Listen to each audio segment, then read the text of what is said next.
Representative Talarico. Thank you, Mr. Chairman. So just to make sure I understand this correctly, the student has to be accepted by the private school before they can get the voucher or the ESA? Yes, that has to occur, or there would be nothing to use the funding and on, there's no if you were requirement- seeking that route. And there's no requirement in the bill that the private school must accept a student who is applying for this program? No, there's not. We don't change any requirements or enrollment requirements or anything from our private schools. So the ultimate decision about who participates lies with the private school, not the parent. Is that correct? Well, it just depends on, how you, I mean, there are, a couple of things. Most of our private schools evaluate applications totally blind to income. They don't verify your income. And so what they're basing on is enrollment or based on other factors than income. But yes, I mean, a child would have to be enrolled in the private school. And that's a process that thousands of kids go through all the time in Texas. And that was a yes to my question, Mr. Chairman. Yes. The ultimate decision lies with the private school, not the parent. Well, yeah. And so, I mean, it's not so much school choice as it is the school's choice. Is that correct? Not at all, because, I mean, this bill opens up all kinds of pathways for parents. And so, when a parent is directing the process, that's the difference. Just like in our public schools, we have many public schools that are application-based. A lot of kids want to go to early college, high school. But if you don't score high enough on the TSIA, you can't get in there. If you want to go to a certain magnet school, I mean, the fact that there is a certain requirements for enrollment is not something that is foreign to public schools. It is seen in education throughout whatever sector it operates in. What are some of the reasons that a private school can deny admission to a student? Well, I think it's based on their decision to what if they can meet the needs of that child, what particular needs are of that child. I mean, in a private school in my district, there's a school that has about 98%, I believe, of the enrollment are kids with special needs, and they would make sure that a child that applied or parent that applied on behalf of their child, that they understand of just the types of services that they provide, and that's the process of parent-directed. The parent has the choice and the ability to find the pathway that is best for their child. Well, we just established that it's the private school's choice, not the parents'. But not on entirely. On the reasons that you can be denied, can a private school deny admission to a student because of academics, because of behavior, because they're not the right cultural fit? Are all of those reasons that a private school can deny a student admission? I think the private schools will have their own standards of admissions that they will apply whenever applications are received. So is it true But that certainly not based on race. I think here's where I think we look. The parent. We just assume the parent doesn't know what's best for their kid, and so that's the assumption that we're sort of laying the groundwork. Okay, parents don't know. If we don't have some other entity that's making this decision, the parents will find the pathway that best fits their kids. Parents do that every day, whether it be a public school transfer, whether it be moving from one public school district to another, or whether it be, once this bill passes, a private option. And that's I think where our fundamental difference is on that. I don't think that's a fundamental difference, because I don't think anyone on this dais doesn't agree that parents should have decisions and choices in public education. In fact, members of this committee, including myself, have worked to make sure there are more options. There are more public charter schools, more magnets, more early college high schools, more academies, more PTECs, more career and technical education. Those are all options that are open enrollment. Not really. That don't. Sir, not to interrupt you, but those are not open enrollment schools. That don't. Those are application-based schools in many instances, at least in my district. All of those options that I just mentioned cannot discriminate against a student because of their religion, because of how much money their parents make, because they're not the right cultural fit, because of their past behavior. I mean, all of those things are going to be new in this system. And so to try to use parental choice or parental freedom as a guise for this program, I think is an insult to the people who have done hard work on this committee to empower parents with more options and more choices. We just walked through how this bill could require that the private school accept students who get an ESA, who get a voucher under this program. We could do that, but we're not doing that. We are allowing the private school to have the ultimate power in this equation. And so I resent the effort to use parents as a shield for this push for privatization. I want to ask about low income, because again, what I'm trying to do is align this bill with the rhetoric, right? There's lots of rhetoric about how we want to help parents, we want to help low income kids. And I do a lot of bipartisan work on this committee. I always try to take everyone at their word about what they're trying to do. And so what I'm seeing is a disconnect between that rhetoric and what the bill actually says. Is there an income cap? If this bill is for low-income kids, is there a cap on income? Is there a limit to what kind of families can access this program, can access these taxpayer funds? Any family is eligible to apply, but it is prioritized based upon learning needs and then family income. Okay. But there's not a cap. So let's talk about that, because this prioritization sounds good when you first hear it. I think when you start to read the fine print, read the terms and conditions, what I'm worried about is that the money is going to cascade to the top, that students who we say we are prioritizing actually can't get admitted, because we just said you have to be admitted to get the money. They may not have a private school in their area. As you know, Chairman, a majority of counties in the state of Texas don't have a single private school in them, a lot of our rural communities and small towns. Or the private school doesn't provide transportation or special education programs, and so there's no meeting the students' needs at the private school. Or the voucher doesn't cover the full cost of tuition. So if you gave my former students on the west side of San Antonio a $10,000 voucher, there's still no way they could afford a $20,000 a year private school. So for any of those reasons, whether it's admission denied, there's no private school in your area, they don't provide transportation or special ed, or you can't cover the difference between the voucher, I'm worried that who we're saying is prioritized is actually not going to get enrolled, is actually not going to get the money. And so what will end up happening is we're going to run through, this has happened in every other state that's tried this, we're going to run through priority 1, priority 2, even priority 3, and the majority of the users of this voucher program will be priority 4, which are people that are a lot wealthier than most families in Texas and who already have their kids in private school. This is what we've seen in every state that's tried this. I looked for a state where a majority of the users were low income or weren't already in private school, couldn't find a state. So couldn't we in this bill cap the income, meaning millionaires and billionaires cannot take advantage of this program? We could do that, right, as a legislature? We can do whatever we want to do, but the reality is you need a universal program that gives access, that's prioritized in a way that meets the needs of the most vulnerable. If you look across different states, in Arizona, for instance, 58% of the families in the program earn less than $80,000.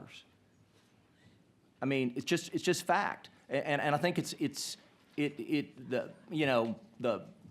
data is not as clear as you make it. In other words, there are, in state after state, parents that are not wealthy are accessing these programs and making decisions on behalf of their kids to take them where to put them in the school they feel like is best for their kids. Mr. Chairman, I'm not doubting that there are some folks who can take access to this program. I'm asking about the majority of users of the program. Mm-hmm. And you just said we have to prioritize and give access to low-income kids, but in the same breath, you said we can't stop millionaires and billionaires from participating. So if this is for low-income kids, why don't we do that? Why don't we cap the income to make sure that it's not wealthier families who take advantage of this like in other states?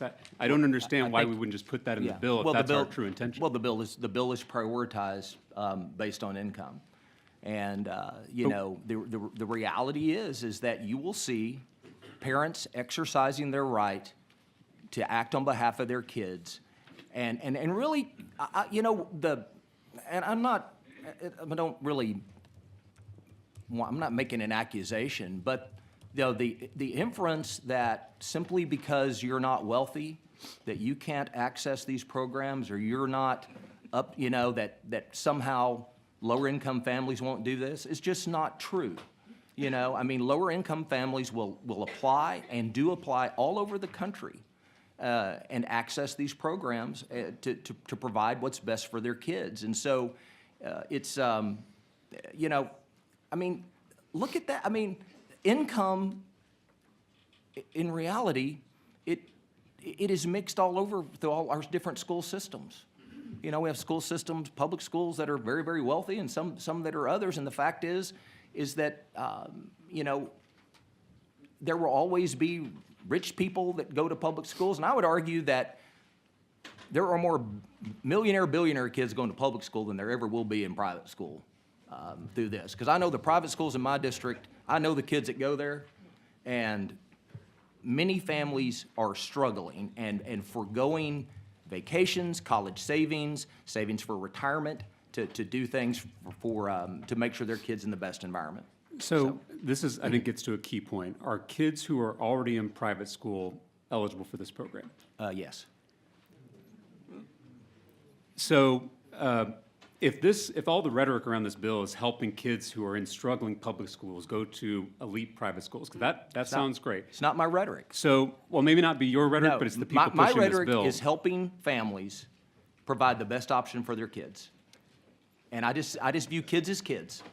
So, Mr. Chairman, if those who are pushing this bill outside this chamber are using kids in public schools as the justification for the bill, why don't we prioritize or give preference to kids who are currently in public school over kids who are currently in private school? Because I think that parents will make that decision. A parent every day, the decisions that my wife and I made for our kids was to take them to a different public school setting from what we were zoned, and that's a decision that we made. The fact is that there are parents now that are working families with kids with special needs struggling mightily to find an environment where their kids can succeed, and they are entirely, it's entirely proper for them to have access and opportunity to have some relief from what they're having to do. They pay their taxes, they're good citizens, and oh, by the way, they pay tuition for their kids to put them in an environment that fits their kids' needs the best. And this bill reflects that, and it's a very important, I think it's a very important distinction. So you brought up Arizona earlier. I'm looking at the analysis of that program. It says in Arizona, more advantaged communities are securing a highly disproportionate share of the funds from the state's Empowerment Scholarship Account program. Families in the poorest communities are the least likely to obtain ESA funds. The same is true in looking at a study from out of Florida. So, and like I said, this is happening in all the states that are trying vouchers, that it is not only helping the wealthier families, but it is also disproportionately helping families who are already sending their kids to private school. Meaning, in Arkansas, it's 95% kids already in private school. In Florida, it's 70%. This is across the board. And so I guess what I'm saying is that in this bill, in our crafting of this bill, we could say that over a certain income, $500,000 a year, $1 million a year, $1 billion a year, you can't take these taxpayer funds. We could also say that kids who are in public school get priority. Kids who are currently in public school are preferenced over kids who are already in private school. My concern is that we're going to be taking money that could go to the basic allotment. We spent all last week hearing about how the basic allotment needs to be higher, that our schools are in crisis. Instead of spending that $1 billion, I guess it's $7 billion in the next biennium, instead of spending that $7 billion on public schools, on our basic allotment, and on charters and academies and magnets and other real school choice options, instead we're giving that money to wealthier parents who are already sending their kids to private school. And we could change that in this bill. Again, I take the rhetoric at face value. I'm just trying to align that rhetoric with what's in the bill, and I'm not seeing that. Okay. Again, every parent in Texas deserves the right to make one of the most important decisions that they have to do as a parent, to have that freedom to make a decision on behalf of where their kids are educated.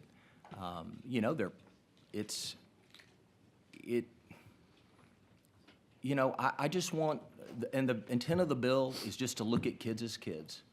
We want to put them in buckets. We want to say, well, you're a public school kid, you're a private school kid, you're this kid, you're that kid. This just looks at kids.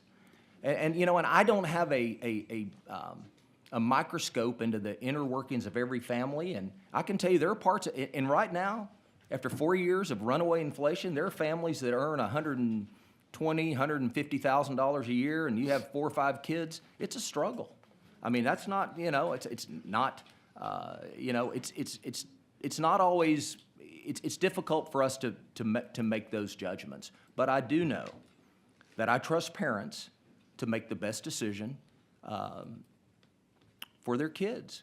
And for some, and I think it'll be a small number over time, there'll be some kids in private school, some kids like those families struggling in Killeen, Texas, at Oak Creek, that are that really, I'm talking working families, working military, members of the military that are struggling to provide the environment for their kids. And the fact that we would somehow leave them out and say, well, you've already struggled, you're not included, to me is just unconscionable. Mr. Chairman, I want to say this very clearly, just because I think I'm going to hear this all day.